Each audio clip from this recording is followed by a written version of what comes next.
aquí en el establecimiento Piel y Viaje con Antonia Molina y vamos a pasar a hacerle unas cuantas preguntas. Cuéntanos un poco acerca del establecimiento.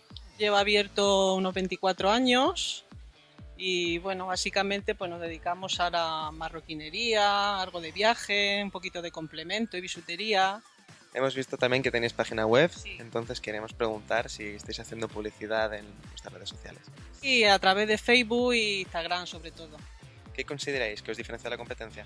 Sobre todo que somos fabricantes, al ser fabricantes pues siempre los precios pueden ir un poquito más ajustados. También nos dedicamos a grabar medallas, mecheros, con nombre, con fotos.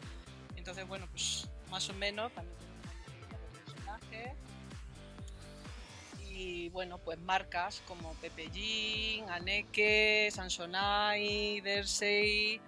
¿Tenéis pensado vender en vuestros productos en los gigantes electrónicos como pueden ser Amazon o eBay? Estamos vendiendo, de hecho, ya llevamos algún tiempo. Y en eBay se están haciendo también tratos y demás. ¿Vais a aprovechar la reforma de la avenida para mejorar vuestro establecimiento? La idea es que bueno, mejorar si se puede aprovechando la reforma de la calle, para que quede todo estéticamente más mono, claro.